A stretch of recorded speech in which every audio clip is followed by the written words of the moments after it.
بسم اللہ الرحمن الرحیم الصلاة والسلام علیکہ یا سیدی یا رسول اللہ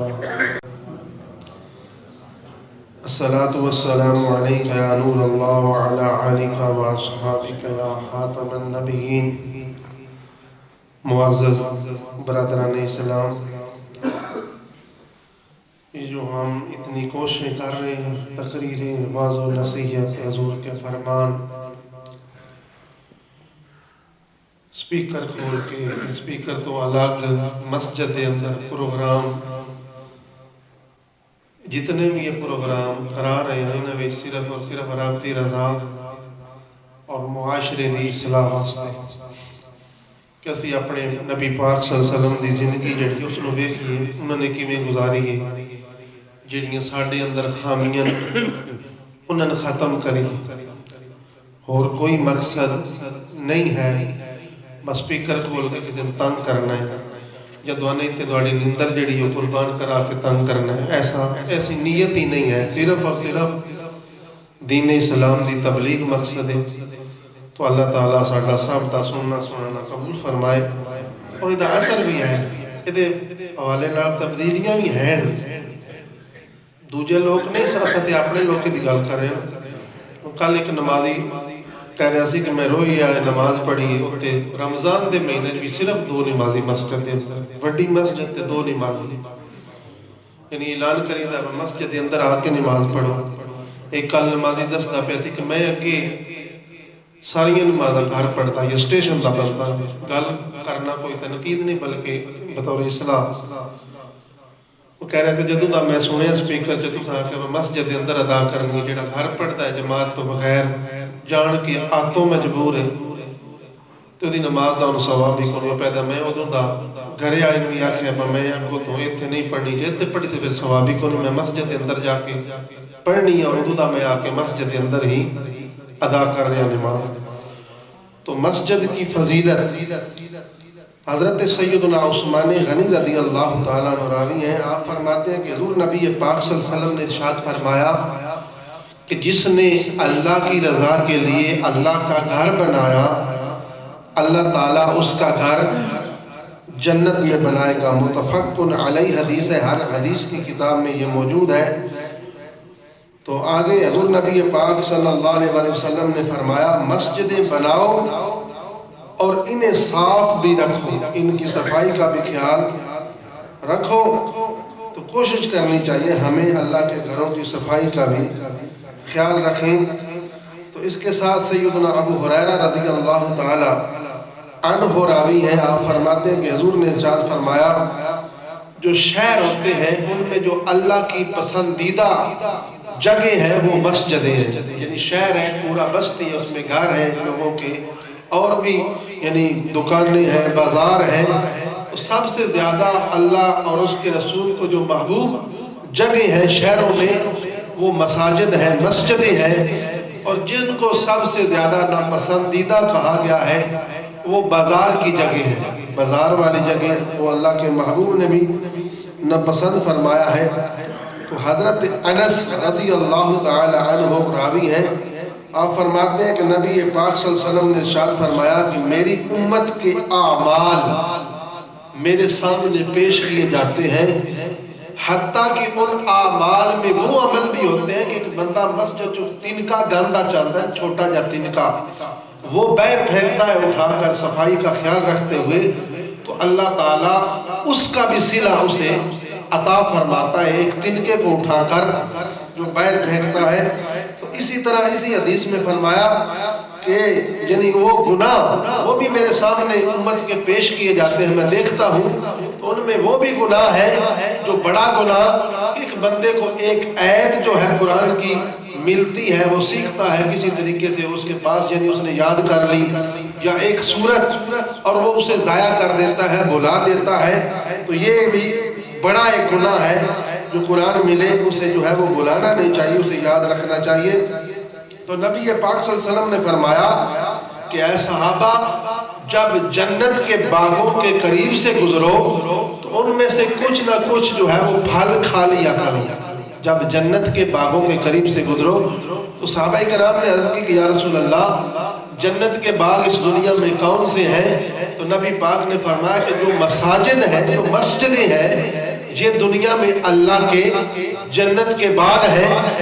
اور ان کے جو پھل ہیں وہ سجدے ہیں، رکوع ہے، ذکر ہے، سبحان اللہ والحمدللہ سبحان ربی الاعلی۔ تو یہ جنت کے پھل ہیں، تو کچھ نہ کچھ جب پاس سے گزرو تو ضرور جو ہے وہ کھا لیا کرو۔ حضرت صاحب رضی اللہ تعالی عنہ فرماتے ہیں کہ عمر بن خطاب، آپ جب امیر المومنین تھے، خلیفہ دوم، تو آپ بیٹھے تھے کہ دو بندے جو ہیں آپس میں جھگڑ رہے تھے، اونچی اونچی باتیں کر رہے تھے۔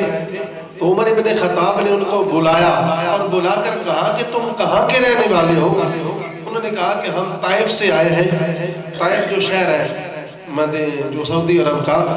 تو وہاں سے آئے ہیں۔ آپ نے فرمایا کہ تمہیں پتہ نہیں ہے تم کہاں بیٹھے ہو؟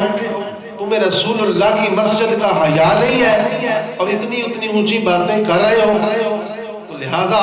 یہاں جو ہے آپ نے فرمایا کہ اتنی بلند آوازیں نہ نکالا کرو، یہ خدا کا گھر ہے اور یہاں مصطفیٰ صلی اللہ علیہ وسلم کی یہ مسجد ہے، مسجد نبوی۔ تو یہاں اگر تم طائف کے یعنی باہر نہ ہوندے، مدینے دے ہوندے، تو فرمایا میں دون سزا دیندہ، تسی مہمان ہو، اس واسطے دون آخدہ کچھ نہیں۔ بہرحال اس سے ہمیں پیغام ملا کہ مسجدیں ساری خدا کے گھر ہیں، ان کا ادب احترام دنیاوی گلت بالکل کرنی نہیں چاہیے، سارے کوشش کرنی چاہیے ساڑھے کو دنیا دی گل مسجد دے اندر نہ ہوئے، اسی پرہیز کریے۔ اگر پہلے کر دے بھی ہیں، میرے اندر اگر خامی ہے، میں بھی کوشش کرنا، تواڈے اندر ہے، تسی بھی کوشش کرو۔ تو پھر جڑے اعتکافی حضرات ہیں انہوں نے بالخصوص کی طور تے دنیاوی گل تے کرنی ہی نہیں چاہیے، رب نال تعلق جڑیا ہوئے، چاہے روٹی کھان دا ٹائم ہوئے، چاہے کوئی بھی دین دی گل کرو، ایک دوسرے کو پوچھو، کوئی نماز دس دے ہو، ہاں بھائی فلانی نماز یہ کنی رکھتا نو دے اندر فرض کتنے، نو دے اندر واجبات کتنے، جائیں دی گفتگو دینی جڑی ہو ضرور کرو، لیکن گھرے دیاں گلاں چھیڑ دینیاں، اس سے اجتناب کرنا چاہیے۔ اللہ تعالیٰ ہمیں مسجد کے ادب کا خیال رکھنے کی توفیق عطا فرمائے۔ حضرت ابو موسیٰ اشعری رضی اللہ تعالیٰ عنہ راوی ہیں کہ نبی پاک صلی اللہ علیہ وسلم نے فرمایا تمام نمازیوں میں زیادہ ثواب اس نمازی کو ملتا ہے جو دور سے چل کر مسجد میں آتا ہے، جڑا دوروں ٹر کے اللہ دے گھر دے اندر نماز واسطے اندر اس کو زیادہ نیڑے آدھی نسبت زیادہ ثواب ملتا ہے۔ پھر فرمایا پھر اس سے بھی زیادہ جو اس سے بھی زیادہ دور سے مسجد میں آتا ہے اسے اور زیادہ ثواب ملتا ہے۔ پھر اسی جو ہے وہ حدیث میں فرمایا کہ جو بندہ گھر سے اچھی طرح وضو کر کے مسجد میں آتا ہے اور پھر مسجد میں بیٹھ جاتا ہے اور پھر مسجد کا انتظار یعنی جماعت کا انتظار کرتا ہے، تو وہ بندہ جو جماعت کا انتظار کر رہا ہے وہ ایسے ہی ہے جیسے وہ جماعت کے ساتھ یعنی وہ مسلسل نماز پڑھا، جو نماز دا ثواب ملتا پڑھنے دا، اس طرح پڑھنے دا انتظار کرنے دا بھی اسے ثواب ملتا ہے۔ تو جو بندہ یعنی آتا ہے جلدی جلدی نماز پڑھ کے چلا جاتا ہے، نماز کا جماعت کا انتظار بھی نہیں کرتا، تو نبی پاک نے فرمایا کہ جو بندہ یعنی انتظار کرنے والا ہے، جماعت کے ساتھ نماز ادا کر کے جانے والا ہے، وہ اس سے بہت زیادہ ثواب جو ہے اسے اللہ تعالیٰ زیادہ عطا فرماتا ہے۔ تو حضرت عبداللہ بن مسعود رضی اللہ تعالیٰ عنہ راوی ہیں، حضور نے ارشاد فرمایا کہ جو حالت اسلام میں خدا سے ملاقات کا شوق رکھتا ہے وہ فرض نمازوں کو وہاں ادا کرے جہاں ان کی اذان دی جاتی ہے۔ تو اذان یقیناً اللہ کے گھر میں ہی دی جاتی ہے، تو فرض نماز بندے کو کوشش کرنی چاہیے کہ مسجد میں عطا کرے۔ تو فرض نمازوں کی جماعت سے جو ہے ان کو پڑھنا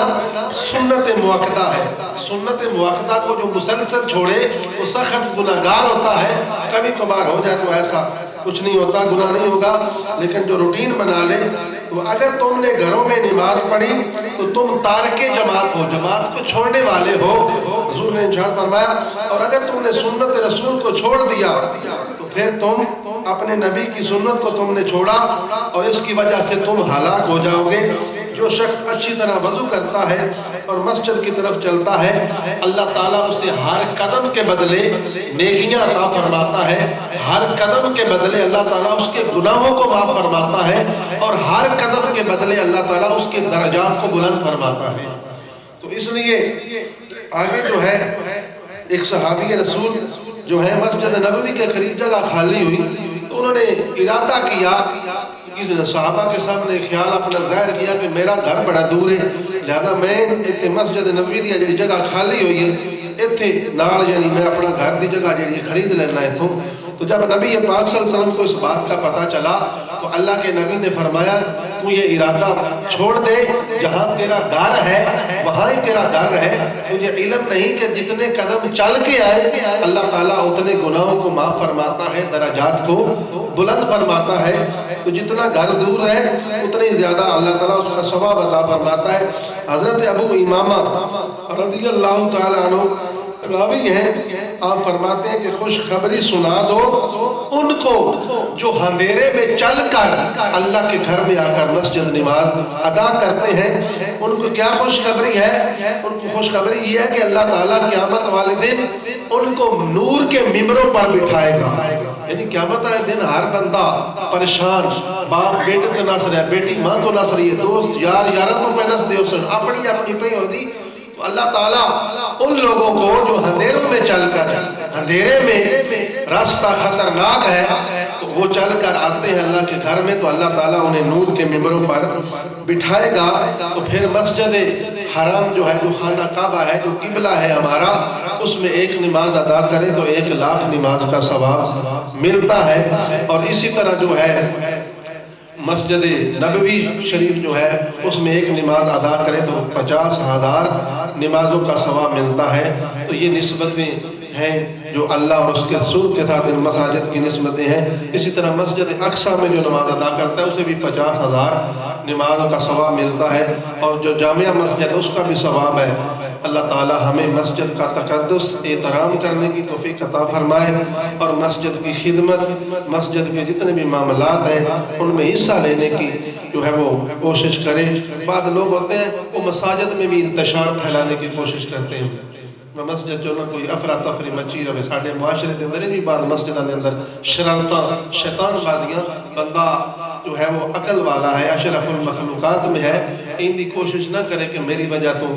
اس میرے کم دی وجہ تو، یا میری انا دی وجہ تو، یا میرے حسد دی وجہ تو مسجد دے اندر بعد مذہبی بنے، مسجد اگر خیر نہیں سوچ سکتا، مسجد حوالے نہ اگر تعاون نہیں کر سکتا تو مسجد دے اندر شر بھی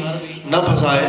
مسجد دے اندر فساد بھی نہ پھیلائے، ورنہ اللہ رب العزت دی پکڑ بڑی سخت ہے، جدو آوے پھر دیر نہیں لگ دی۔ اللہ تعالیٰ سن محبت نال، پیار نال رہنے دی توفیق عطا فرمائے، لڑائیاں جھگڑیاں فتنہ فسادہ تو محفوظ فرمائے۔ بسم اللہ الرحمن الرحیم۔